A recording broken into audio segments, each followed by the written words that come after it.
Good morning friends, চলে এসেছি লিপিস কিচুমিচু থেকে। তো আজকে আমরা মন্দির যাচ্ছি সকাল সকাল। স্নান টান করে আমি আর আমার হাজব্যান্ড যাচ্ছি মন্দির। এটা রাজপুর বিপত্তারিণী মন্দিরে আমরা যাচ্ছি। তো যেতে যেতে রাস্তায় কিছুটা শ্যুট করেছি। সকালবেলা যেতে বেশ ভালোই লাগে। আগে অনেকবার গেছি। তা তিন্নির যখন ডেঙ্গু হয় তখন মনে মনে মায়ের কাছে করেছিলাম। তো আজকে তেমনি বাড়িতে ওকে ডাকলেও উঠতে চায় না, ঘুমাচ্ছে। তো আমরা দুজনেই বেরিয়ে পড়েছি, ও ঘুমাচ্ছে বাড়িতে। তো পুজো দিতে যাচ্ছি। দেখো, সকালের কলকাতার একটা অদ্ভুত সুন্দর লাগে। যদিও এখন খুব সকাল নয়, আরও ভোরে গেলে ভালো হতো। তাও সেরকম তাড়া ছিল না বলে এই সময় গেছি। এখানে তারপরে এই যে এই ব্রিজটার উপর উঠে যাচ্ছি, বেশ ভালো লাগছে যেতে, আর তোমাদের সাথে শেয়ার করছি। মন্দিরে চলে এলাম, এসে ওখানে ভয়েস দিতে হবে আমার পুরোটাই, বিভিন্ন রকম আওয়াজ আছে, গান আছে তাই। আর এখানে দেখো, এখানে হচ্ছে করোনার পরে অনেক নিয়ম করেছে মন্দিরে। এখানে মিষ্টির দোকান, মানে মন্দিরের ভিতরেই এই দোকান। আর আমি ভিতরে যাচ্ছি। ফুল মালা এখন নিতে দেয় না, মানে মায়ের ওখানে দিতে দেয় না। যারা নেন গাড়ি পুজোর জন্য নেন, বাইরে এসে নেন এবং গাড়ি বাইরে পুজো করে ওখানেই পরিয়ে দেয়। পুজো দেওয়া হয়ে গেছে। পুজো দেওয়ার মায়ের মূর্তির সামনে ছবি তুলতে দেয় না, বা মার ছবি তুলতে দেয়নি। এখানে নিচে যে অন্যান্য দেবদেবী আছে সেই দর্শন করালাম তোমাদের। মা দুর্গা, তারপরে পরপর আছে সব, নরসিংহদেব, তারপরে ইনি বাবা দুলান আর মা, ইনি এই মন্দিরের প্রতিষ্ঠাতা। এখানে মা চণ্ডী স্বয়ং এসেছিলেন, সেরকম লেখা আছে। যেখানটা লেখা আছে ওই জায়গাটাও এখন ঢুকতে দিচ্ছে না। করোনার পরে অনেক মানে নিয়ম, মানে খুব কড়াকড়ি হয়েছে। সিদ্ধিদাতা গণেশ, সব কিছুর মূর্তি রয়েছে এখানে।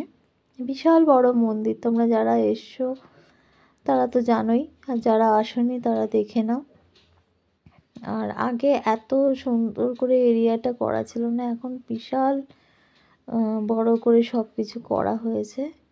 এখানে মা মনসা, মা শীতলা, তারপরে রাম, সীতা, লক্ষ্মণ, লক্ষ্মীনারায়ণ, সব দেবদেবী আছে। আচ্ছা, নিতাই গৌরাঙ্গ।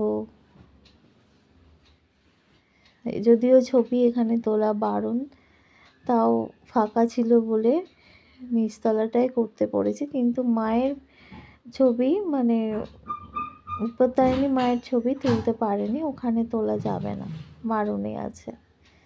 আজকে মঙ্গলবার, তো ভালোই ভিড় হয়েছিল। তো এবারে যাচ্ছি, পঞ্চবটী বন আছে ওখানে, যেখানে বাবা দুলাল বসে সাধনা করতেন, ওখানে ধূপ জ্বালার নিয়ম। আর দেখো মন্দিরটা পুরো এরিয়াটা। তো ওখানে যাচ্ছি, অনেক পরিচিত লোকের সাথে দেখা হয়েছে যারা আমাদের পাড়াতেই থাকেন, সব পুজো দিতে গেছে। এই যে বোন, এখানে একটা জায়গা করা হয়েছে যেখানে ধূপ মোমবাতি জ্বালা। আর এই পুকুরে আছে প্রচুর মাছ। এই পুকুরের জলে পা দিতে দেয় না, পা মানে ওখানে দেবী এসেছিলেন এরকম কিছু, মানে কথিত আছে, লেখাও আছে ওখানে। তা ওই পুকুরের গেটে তালা দেওয়া এবং জাল দিয়ে ঘেরা, প্রচুর মাছ আছে। আর আমরা এই যে যাচ্ছি, এখানে হচ্ছে সবাই ধূপ মোমবাতি জ্বালাবে, জায়গা করেছে। আগে এরকম লোক ছিল না, মানে যে যার মতো জেলে দিয়ে চলে আসতো। এখন একজন ভদ্রলোককে রেখেছে, যে বেশি মোমবাতি হয়ে গেলে নিভিয়ে দিচ্ছে, ধূপগুলো শরীরে, মানে সিস্টেমগুলো খুব ভালো করেছে।